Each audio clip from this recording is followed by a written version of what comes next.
മാം, നമുക്ക് ഈ വാത പിത്ത കഫ എന്ന് പറഞ്ഞുള്ള ആയുർവേദ ടേംസ് എങ്ങനെയാണ് ഫാറ്റി ലിവറുമായിട്ട് ബന്ധപ്പെട്ടിരിക്കുന്നത്? ഓക്കെ, നമ്മൾ നേരത്തെ പറഞ്ഞ കണക്ക് ഫാറ്റി ലിവർ മേധസ് ആയിട്ട് നമ്മൾ പറഞ്ഞായിരുന്നു. അപ്പം ഈ മേധസിന്റെ കൂടെ തന്നെ ഇത് എൻലാർജ് ചെയ്യുന്നതാണല്ലോ ഫാറ്റി ലിവർ എന്ന് പറയുമ്പോൾ ലിവറിന് ഒരു എൻലാർജ്മെന്റ് ഒക്കെ വരുന്നത്. അപ്പം നമുക്ക് ഇതിന് കഫദോഷത്തിന്റെ ഇൻവോൾവ്മെന്റ് കൂടെ വരുന്നുണ്ട്.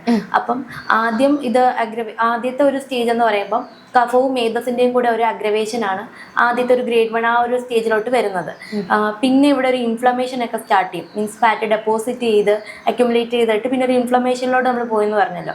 അപ്പോഴത്തേക്കാണ് ഇതൊരു പിത്തദോഷത്തിന്റെ ഇൻവോൾവ്മെന്റ് കൂടെ വരുന്നത്. പിന്നെ ഈ 3 ദോഷങ്ങളും കൂടെ ഇരുന്ന് നമ്മൾ ട്രീറ്റ്മെന്റ് ഒന്നും എടുക്കാതെ വന്ന് അഗ്രവേറ്റ് ചെയ്തിട്ട് അപ്പോഴത്തേക്ക് അവിടെ വാദത്തിൻ്റെ ഇൻവോൾവ്മെൻറ്റും കൂടെ വരും.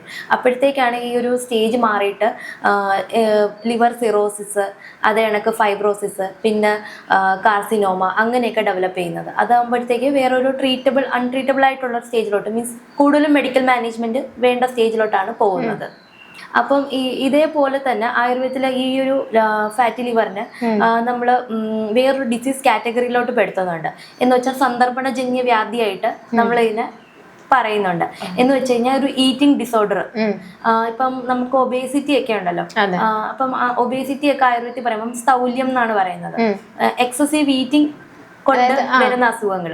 അപ്പം ഇതും അതേ കണക്ക് ഫാറ്റി ലിവർ എന്ന് പറയുന്ന ഒരു സന്ദർഭണജന്യ വ്യാധിയായിട്ടാണ് ആയുർവേദത്തിൽ കണക്കാക്കപ്പെടുന്നത്.